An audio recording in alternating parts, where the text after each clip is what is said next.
ನಮಸ್ಕಾರ. ಕಲಬುರಗಿ ನ್ಯೂಸ್ ರೌಂಡಪ್ಗೆ ಸ್ವಾಗತ. ನಾನು ಹನುಮಂತ್ ದೇಶಮುಖ್. ಬನ್ನಿ ಕ್ವಿಕ್ ಆಗಿ ನೋಡೋಣ ಕಲಬುರಗಿ ಜಿಲ್ಲೆಯ ಇಂದಿನ ಪ್ರಮುಖ ಸುದ್ದಿಗಳನ್ನು.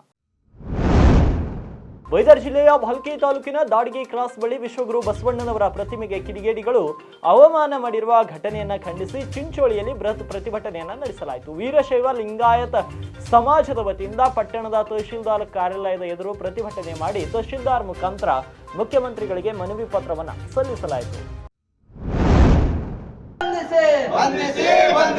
ಬಸವಣ್ಣನವರ ಮೂರ್ತಿ ವಿಜ್ಞಾನಗೊಳಿಸಿರುವಂತಹ ಕಿಡಿಗೇಡಿಗಳನ್ನು ಕೂಡಲೇ ಬಂಧಿಸಿ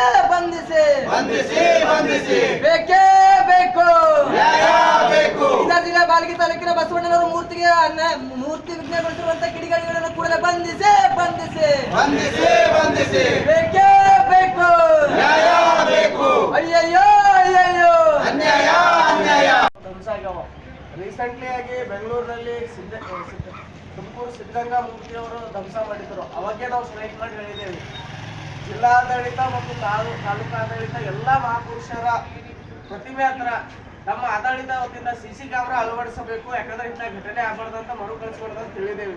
ಆದರೂ ಕೂಡ ಈಗಿನ ಸರ್ಕಾರ ಎಲ್ಲ ಮಹಾಪುರುಷರ ಏನು ಪ್ರತಿಮೆಗಳವ ಒಬ್ಬರು ಅಂತಲ್ಲ, ಎಲ್ಲರ ಪ್ರತಿಮೆಗಳು CC ಕ್ಯಾಮ್ರಾ ಅಳವಡಿಸಿದ್ದಾರೆ. ಯಾವ ವ್ಯಕ್ತಿ ಏನ್ ಮಾಡ್ತಾನಂತ CC ಕ್ಯಾಮ್ರಾದಾಗ ಗೊತ್ತಾಗ್ತದೆ. ಯಾಕಂದ್ರೆ ಪೊಲೀಸರು ಅಲ್ಲಿ ಒಬ್ಬೊಬ್ಬರ ಪ್ರತಿಭೆ ಬಳಿ ಇರ್ಲಕ್ ಆಗಲ್ಲ. CC ಕ್ಯಾಮ್ರಾ ಇದ್ರೆ ಏನ್ ಮಾಡ್ರೂ ಗೊತ್ತಾಗ್ತದೆ. ಹಾಗಾಗಿ ನಮ್ಮ ವೀರಶೈವ ಸಮಾಜದ ಮತ್ತೊಮ್ಮೆ ಸರ್ಕಾರಕ್ಕೆ ಮತ್ತು ಗೃಹ ಸಚಿವರಿಗೆ ಒತ್ತಾಯ ಮಾಡುತ್ತೇವೆ. ನಮ್ಮ ಕಡೆಯಿಂದ CC ಕ್ಯಾಮ್ರಾ ಅಳವಡಿಸಿದರೆ ಈ ಕೃತ್ಯ ಮುಂದಾಗಲ್ಲ. ಈ ಆರೋಪಿಗಳು ಯಾರೇ ಇರ್ಲಕ್, ಯಾವುದೇ ಸಮಾಜ ಇರ್ಲಕ್, ಏನೇ ಇರ್ಲಕ್. ಯಾಕಂದ್ರ ವಿಶ್ವದ ಅತಿ ವಿಶ್ವಗುರು ಎಂದು ಅಮೆರಿಕದ ಒಪ್ಕೊಂಡ್ರ ಬಸವಣ್ಣವರಿಗೆ ನಮ್ಮ ಭಾರತದಲ್ಲಿ ಮತ್ತು ಬಸವಣ್ಣ ನಾಡೇ ಆಗ್ಯದ ಬೀದರ್ ಜಿಲ್ಲಾ. ಆ ನಾಡಿನಾಗೆ ಈ ಘಟನೆ ಆಗ್ತದ ಅಂದ್ರೆ ಇದು ಬಹಳ ನಾವು ಖಂಡಿಸ್ತೀವಿ. ಹಾಗಾಗಿ ಮುಂಬರ್ತಾಗಿಂತಲ್ಲಿ ನಾವು ಸರ್ಕಾರ ಎಚ್ಚರಿಕೊಂಡು ನಾವು ಈ ಮುಖ್ಯಮಂತ್ರಿಗಳು ಕೂಡಲೇ ಗೃಹ ಸಚಿವರಿಗೆ ಮತ್ತು ಬೀದರ್ ಜಿಲ್ಲಾ ಅಧಿಕಾರಿಗಳು ಮತ್ತು SP ಅವರು ಕೂಡಲೇ ಆರೋಪಿಗಳು ಯಾರೇ ಇರ್ಲಿಕ್ಕ ಅವ್ರಿಗೆ ಕಠಿಣ ಶಿಕ್ಷೆ ಆಗಬೇಕು. ಮುಂದೆ ಬರ್ತಕ್ಕಂಥ ದಿನದಾಗ ಈ ರೀತಿ ಯಾವುದೇ ಒಂದು ಘಟನೆ ಆಗದಂತೆ CC ಕ್ಯಾಮ್ರಾ ಅಳವಡಿಸಬೇಕು. ನೀವು ಇಲ್ಲ ಅಂದ್ರೆ ಜಿಲ್ಲಾ ಆಡಳಿತದಿಂದ ತಾಲೂಕಾದಿಂದ ಆಗಲ್ಲ ಅಂತ ಹೇಳ್ಬಿಟ್ರೆ ನಾವು ನಮ್ಮವನ್ನ ಮಾಡ್ಕೋತೀವಿ, CC ಕ್ಯಾಮ್ರಾ ವ್ಯವಸ್ಥೆ ಮಾಡ್ತೀವಿ. ಹಾಗಾಗಿ ಸರ್ಕಾರನೇ ಹೇಳ್ಬಿಡ್ಬೇಕು, ನಮ್ಲಿಂದ ಮಾಡ್ಲಾಕ್ ಆಗಲ್ಲ ಅಂತ ಹೇಳಿದ್ರೆ ನಮ್ಮವೇ ಒಂದು CC ಕ್ಯಾಮ್ರಾ ಕೂಡ್ಸ್ಕೊತೀವಿ. ಕಲಬುರಗಿ ಜಿಲ್ಲಾ ಸೌಹಾರ್ದ ಸಹಕಾರ ಒಕ್ಕೂಟ ನಿಯಮಿತ ಹಾಗೂ ಕರ್ನಾಟಕ ರಾಜ್ಯ ಸೌಹಾರ್ದ ಸಂಯುಕ್ತ ಸಹಕಾರಿ ನಿಯಮಿತ ಇವರುಗಳ ಸಂಯುಕ್ತಾಶ್ರಯದಲ್ಲಿ ರಜತ ಮಹೋತ್ಸವದ ಅಂಗವಾಗಿ ಜಿಲ್ಲಾ ಸಹಕಾರಿಗಳ ಕ್ರೀಡೋತ್ಸವ ಆಯೋಜನೆಯನ್ನು ಮಾಡಲಾಯಿತು. ಸೌಹಾರ್ದ ಕಾಯ್ದೆ ಜಾರಿಗೆ ಬಂದು ಜನವರಿ 1ಕ್ಕೆ 24 ವರ್ಷ ತುಂಬಿ 25ನೇ ಬೆಳ್ಳಿ ಹಬ್ಬಕ್ಕೆ ಕಾಲಿಟ್ಟ ಹಿನ್ನೆಲೆ ಕಲಬುರಗಿ ಜಿಲ್ಲಾ ಸೌಹಾರ್ದ ಸಹಕಾರ ಆಡಳಿತ ಮಂಡಳಿಯ ಸದಸ್ಯರು ಹಾಗೂ ಸಿಬ್ಬಂದಿ ವರ್ಗದವರಿಗಾಗಿ ನಗರದ NV ಮೈದಾನದಲ್ಲಿ ಜಿಲ್ಲಾ ಸೌಹಾರ್ದ ಸಹಕಾರಿ ಒಕ್ಕೂಟ ನಿಯಮಿತ ಹಾಗೂ ಕರ್ನಾಟಕ ರಾಜ್ಯ ಸೌಹಾರ್ದ ಸಂಯುಕ್ತ ಸರ್ಕಾರಿ ನಿಯಮಿತಗಳ ಆಶ್ರಯದಲ್ಲಿ ಜಂಟಿಯಾಗಿ ಆಯೋಜನೆ ಮಾಡಲಾಗಿದ್ದ ಕ್ರೀಡೋತ್ಸವಕ್ಕೆ ನಿವೃತ್ತ ದೈಹಿಕ ಶಿಕ್ಷಕರಾದ ಮಾಧವ್ ಜೋಶಿ ಅವರು ಚಾಲನೆಯನ್ನ ನೀಡಿದ್ದಾರೆ.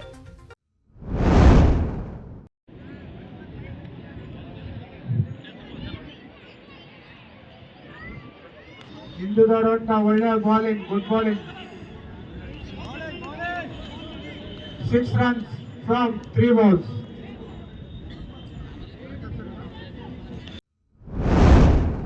ಬೈದರ್ ಜಿಲ್ಲೆಯ ಭಲ್ಕಿ ತಾಲೂಕಿನ ದಾಡಿಗೆ ಕ್ರಾಸ್ ಬಳಿ ಇರುವಂತಹ ವಿಶ್ವಗುರು ಬಸವಣ್ಣನವರ ಮೂರ್ತಿ ಭಗ್ನಗೊಳಿಸಿದ ಕಿಡಿಗೇಡಿಗಳ ವಿರುದ್ಧ ಕ್ರಮ ಜರುಗಿಸುವಂತೆ ಆಗ್ರಹಿಸಿ ಕಲಬುರಗಿಯಲ್ಲಿ ಬೃಹತ್ ಪ್ರತಿಭಟನೆ ನಡೆಸಲಾಯಿತು. ವೀರಶೈವ ಲಿಂಗಾಯತ ಸಮಾಜದ ವತಿಯಿಂದ ನಗರದ ಕಚೇರಿಯ ಎದುರು ಬೃಹತ್ ಪ್ರತಿಭಟನೆಯನ್ನು ನಡೆಸಿದಂತಹ ಪ್ರತಿಭಟನಾಕಾರರು ಆರೋಪಿಗಳ ಬಂಧನಕ್ಕೆ ಆಗ್ರಹಿಸಿದರು.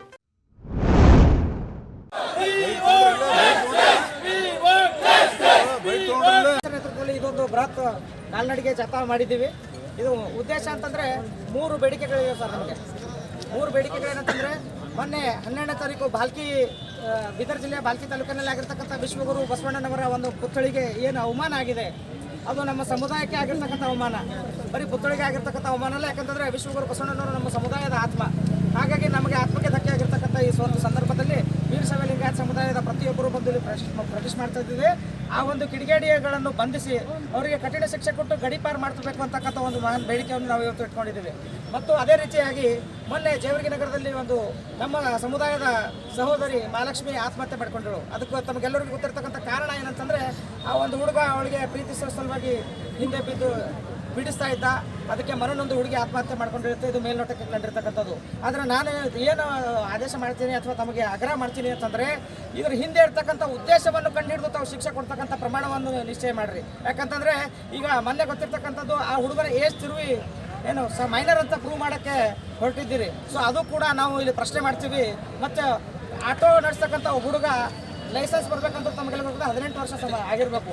21ರಿಂದ 22 ವರ್ಷ ಆಗಿರ್ತಕ್ಕಂಥ ಹುಡುಗನಿಗೆ ಇವತ್ತು ಮೈನರ್ ಅಂತ ಪ್ರೂವ್ ಮಾಡ್ತಾ ಇದ್ದೀರಿ. ಮೈನರ್ ಅಂತ ಪ್ರೂವ್ ಮಾಡೋರು ನೀವು ಯಾಕೆ ಡೈರೆಕ್ಟ್ ಜೆಸಿ ಮಾಡಿಸ್ರಿ? ಒಯ್ದವನಿಗೆ ಬೇರೆ ಕಡೆ ಹಾಕಬೇಕತ್ತಲ್ಲ, ಬಲಾಪರಾಧದಲ್ಲಿ ಹಾಕಬೇಕಾಗಿತ್ತಲ್ಲ. ಸೊ ಅದಕ್ಕೆ ನಿಮ್ಮಲ್ಲೇ ಗೊಂದಲ ಇದೆ. ಆಗ ಗೊಂದಲ ನಿವಾರಣೆ ಮಾಡಿ ಅವನಿಗೆ ಏನು ಶಿಕ್ಷೆ ಕೊಡಬೇಕು ಕಾನೂನು ಪ್ರಕಾರ ಕೊಟ್ಟು ಅವನಿಗೆ ಅರೆಸ್ಟ್ ಮಾಡಿದರೆ ಸ್ವಾಗತಾರ್ಹ. ಆದರೆ ಯಾವ ರೀತಿ ಶಿಕ್ಷೆ ಆಗಬೇಕಂದ್ರೆ, ಹೈದರಾಬಾದಲ್ಲಿ ಏನು ಪ್ರಿಯಾಂಕಾ ರೆಡ್ಡಿ ಸಹೋದರಿಯ ಕೇಸಲ್ಲಿ ಆಗ್ತಲ್ಲ, ಅವನಿಗೆ ಗುಂಡಿಕ್ಕಿ ಕೊಡ್ತಕ್ಕಂಥ ಶಿಕ್ಷೆ ನಾವು ವೀರಶೈವ ಲಿಂಗಾಯತ ಸಮುದಾಯದಿಂದ ಆಗ್ರಹ ಮಾಡ್ತಾ ಇದ್ದೀವಿ. ಇತ್ತೀಚೆಗೆ ಲೋಕಾರ್ಪಣೆಗೊಂಡ ಕಲಬುರಗಿಯ ಜಯದೇವ್ ಹೃದ್ರೋಗ ವಿಜ್ಞಾನ ಮತ್ತು ಸಂಶೋಧನಾ ಆಸ್ಪತ್ರೆ ಮೆಡಿಕಲ್ನಲ್ಲಿ ಔಷಧಿ ಪಡೆಯಲು ಹೋಗಿದ ವ್ಯಕ್ತಿಯೋರ್ವ 12 ಅಡಿ ಆಳಕ್ಕೆ ಬಿದ್ದು ಗಂಭೀರ ಗಾಯಗೊಂಡಿರುವಂತಹ ಘಟನೆ ನಡೆದಿದೆ. ನಗರದ ತಾರಾಫೈಲ್ ಬಡಾವಣೆಯ ನಿವಾಸಿ ಪಾಂಡುರಂಗ್ ಜಗನ್ನಾಥ್ ಮೋರೆ ಗಾಯಗೊಂಡಿರುವಂತಹ ವ್ಯಕ್ತಿಯಾಗಿದ್ದು, ಕೂಲಿ ಕೆಲಸ ಮಾಡುವ ಪಾಂಡುರಂಗ್ ಅವರು ಔಷಧಿ ಪಡೆಯಲು ಗೆಳೆಯನೊಂದಿಗೆ ಜಯದೇವ್ ಆಸ್ಪತ್ರೆಯ ಮೆಡಿಕಲ್ ಪಕ್ಕದಲ್ಲಿರುವಂತಹ ಕಿಟಕಿಯಲ್ಲಿ ಔಷಧಿ ಪಡೆಯಲು ಹೋಗಿದ್ರು. 20 ಫೀಟ್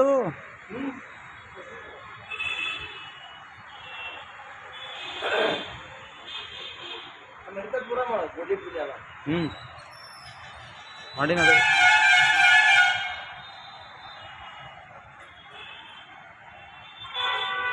ಇಲ್ಲಿ ಬಂದು ಇಡುಪಿದ್ದ ನಾವು. ಕಲಬುರಗಿ ಜಿಲ್ಲೆಯ ಪ್ರಮುಖ ಬೆಳೆಯಾದ ತೊಗರಿ ಬೆಳೆಗೆ ಸೂಕ್ತ ಬೆಂಬಲ ಬೆಲೆಯನ್ನ ನಿಗದಿ ಮಾಡುವಂತೆ ಆಗ್ರಹಿಸಿ ಕಲಬುರಗಿಯಲ್ಲಿ ವಿವಿಧ ರೈತ ಪರ ಸಂಘಟನೆಗಳ ನೇತೃತ್ವದಲ್ಲಿ ವಿನೂತನವಾಗಿ ಪ್ರತಿಭಟನೆಯನ್ನ ನಡೆಸಲಾಯಿತು. ಸಂಯುಕ್ತ ಹೋರಾಟ ಸಂಘಟನೆ ಸೇರಿದಂತೆ ವಿವಿಧ ದಲಿತ, ರೈತ, ಕಾರ್ಮಿಕ ಹಾಗೂ ಪ್ರಗತಿಪರ ಸಂಘಟನೆಗಳ ನೇತೃತ್ವದಲ್ಲಿ ನಗರದ ಜಿಲ್ಲಾಧಿಕಾರಿ ಕಚೇರಿಯ ಬಳಿ ರಸ್ತೆಯ ಮೇಲೆ ತೊಗರಿ ಸುರಿದು ರಾಜ್ಯ ಸರ್ಕಾರದ ವಿರುದ್ಧ ಘೋಷಣೆ ಕೂಗುವ ಮೂಲಕ ರೈತರು ವಿನೂತನ ಪ್ರತಿಭಟನೆಯನ್ನ ನಡೆಸಿದರು.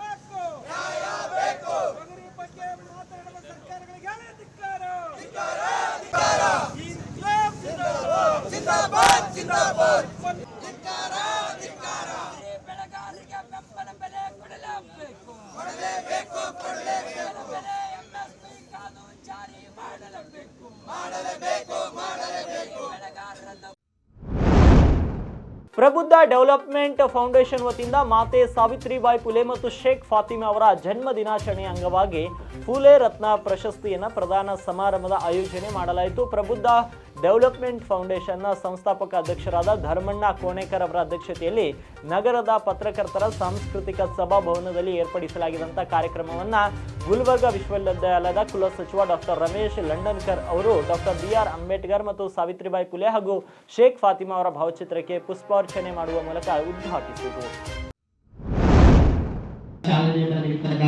ರಮೇಶ್ ಲಂಡನ್ಕರ್ ಸರ್, ಕುಲಸಚಿವರು ಗುಲ್ಬರ್ಗ ವಿಶ್ವವಿದ್ಯಾಲಯ ಕಲಬುರಗಿ.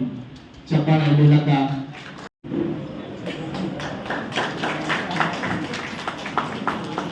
ಈ ಕಾರ್ಯಕ್ರಮದಲ್ಲಿ ವಿಶೇಷ ಉಪನ್ಯಾಸ ನೀಡಲಿರತಕ್ಕಂಥ ಡಾಕ್ಟರ್ ಪುಟ್ಟಮಣಿ ದೇವಿದಾಸ್ ಮೇಡಮ್ ಅವರಿಗೆ, ಉಪನ್ಯಾಸಕರು, ಎಲ್ಲ ಶಿಕ್ಷಕರಿಗೆ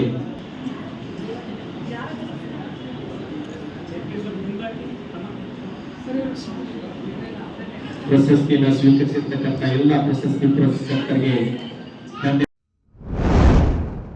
ಶಹಾಬಾದ್ ತಾಲೂಕಿನ ಮರ್ತೂರು ಗ್ರಾಮದ ಹಳಲ್ ಸಿದ್ದೇಶ್ವರ ಗುಡಿ ಹತ್ತಿರ ಪ್ರಬುದ್ಧ ಸಾಂಸ್ಕೃತಿಕ ಗ್ರಾಮೀಣಾಭಿವೃದ್ಧಿ ಸಂಸ್ಥೆ ವತಿಯಿಂದ ಗ್ರಾಮೀಣ ಜಾನಪದ ಕಾರ್ಯಕ್ರಮವನ್ನು ಹಮ್ಮಿಕೊಳ್ಳಲಾಯಿತು. ಕಾರ್ಯಕ್ರಮದ ಉದ್ಘಾಟನೆ ಮಾಡಿದಂಥ ಗ್ರಾಮ ಪಂಚಾಯಿತಿ ಮಾಜಿ ಅಧ್ಯಕ್ಷ ದೇವಾನಂದ ಪೂಜಾರಿ ಹೆಬ್ಬಾಳ್ ಅವರು ಗ್ರಾಮೀಣ ಪ್ರದೇಶದಲ್ಲಿ ನಶಿಸಿ ಹೋಗುತ್ತಿರುವ ಜಾನಪದ ಕಲೆಯನ್ನು ಉಳಿಸಿ ಬೆಳೆಸಬೇಕಾಗಿದೆ ಅಂತ ಕರೆ ನೀಡಿದರು. ಈಗಿನ ಡಿಜಿಟಲ್ ಕಾಲದಲ್ಲಿ ಹಳ್ಳಿಯ ಸೊಗಡನ್ನು ಜನ ಮರ್ತಿದ್ದಾರೆ.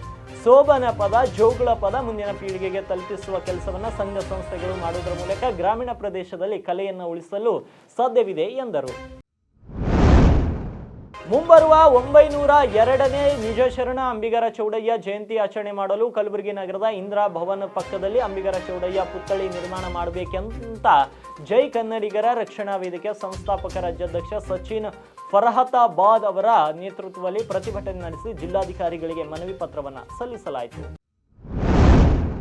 ಸೇಡಂ ಪಟ್ಟಣದ ಬಸ್ ಸ್ಟ್ಯಾಂಡ್ ಆವರಣದಲ್ಲಿ 100 ದಿನಗಳ ಕ್ಷಯ ಮುಕ್ತ ಭಾರತ್ ಅಭಿಯಾನದ ಅಂಗವಾಗಿ ಬೀದಿ ನಾಟಕದ ಮೂಲಕ ಜನರಿಗೆ ಅರಿವು ಮೂಡಿಸುವ ಕಾರ್ಯಕ್ರಮವನ್ನು ತಮಟೆ ಬಾರಿಸುವ ಮೂಲಕ ಚಾಲನೆಯನ್ನ ನೀಡಲಾಯಿತು. ಕಾರ್ಯಕ್ರಮದಲ್ಲಿ ತಾಲೂಕಿನ ಹಿರಿಯ ಆರೋಗ್ಯ ನಿರೀಕ್ಷಣಾ ಅಧಿಕಾರಿಗಳಾದಂಥ ಶಿವಯೋಗಿ ಸಕ್ಪಲ್, ಆರೋಗ್ಯ ಶಿಕ್ಷಣಾಧಿಕಾರಿಗಳಾದ ಕುಮಾರಿ ಪ್ರೀತಿ, ಇಲಾಖೆ ಸಿಬ್ಬಂದಿಗಳಾದ ಮಹಂತೇಶ್, ಮಲ್ಲಿಕಾರ್ಜುನ್, ಎವಲಿನ್ ಹಾಗೂ ಸೈಯದ್ ಮತ್ತು ಇಲಾಖೆ ಸಿಬ್ಬಂದಿಗಳು ಇದೇ ವೇಳೆ ಉಪಸ್ಥಿತರಿದ್ದರು. ನಗರದ ಸೆಂಟ್ ಮೇರಿ ಶಾಲೆಯಲ್ಲಿ ಆಯೋಜಿಸಿದ 2024-2025ನೇ ಸಾಲಿನ ಜಿಲ್ಲಾ ಮಟ್ಟದ ಪ್ರತಿಭಾ ಕಾರಂಜಿಯಲ್ಲಿ ಹೀರಾಪುರದ ಶ್ರೀನಗರ ಬಸವೇಶ್ವರ ಹಿರಿಯ ಪ್ರಾಥಮಿಕ ಮತ್ತು ಪ್ರೌಢಶಾಲೆಯ 5ನೇ ತರಗತಿ ವಿದ್ಯಾರ್ಥಿನಿ ಆಸಿಯಾ ಬೇಗಂ ಅರೇಬಿಕ್ ಧಾರ್ಮಿಕ ಪಟ್ಟಣದಲ್ಲಿ ಪ್ರಥಮ ಸ್ಥಾನ ಪಡೆದು ರಾಜ್ಯ ಮಟ್ಟಕ್ಕೆ ಆಯ್ಕೆಯಾಗಿದ್ದಾರೆ. ಅರೇಬಿಕ್ ಧಾರ್ಮಿಕ ಪಟ್ಟಣದಲ್ಲಿ ಪ್ರಥಮ ಸ್ಥಾನ ಪಡೆದು ರಾಜ್ಯ ಮಟ್ಟಕ್ಕೆ ಆಯ್ಕೆಯಾಗುವುದರ ಮೂಲಕ ಶಾಲೆಯ ಕೀರ್ತಿ ತಂದಂತ ವಿದ್ಯಾರ್ಥಿನಿ ಆಸಿಯಾ ಬೇಗಂಗೆ ಶಾಲೆಯ ಶಿಕ್ಷಣ ಸಂಸ್ಥೆಯ ಆಡಳಿತ ಮಂಡಳಿಯ ಪದಾಧಿಕಾರಿಗಳು, ಮುಖ್ಯ ಗುರುಗಳು ಹಾಗೂ ಶಿಕ್ಷಕ ಸಿಬ್ಬಂದಿ ವರ್ಗದವರು ಹಾಗೂ ಶಾಲೆಯ ವಿದ್ಯಾರ್ಥಿಗಳು ಅಭಿನಂದಿಸಿದ್ದಾರೆ. ಇವಾಗಿದ್ವು ಕಲಬುರಗಿ ಜಿಲ್ಲೆಯ ಇಂದಿನ ಪ್ರಮುಖ ಸುದ್ದಿಗಳು. ಮತ್ತೆ ನಾಳೆ ಭೇಟಿಯಾಗೋಣ ಕಲಬುರಗಿ ನ್ಯೂಸ್ ರೌಂಡ್ ಅಪ್ ನಲ್ಲಿ.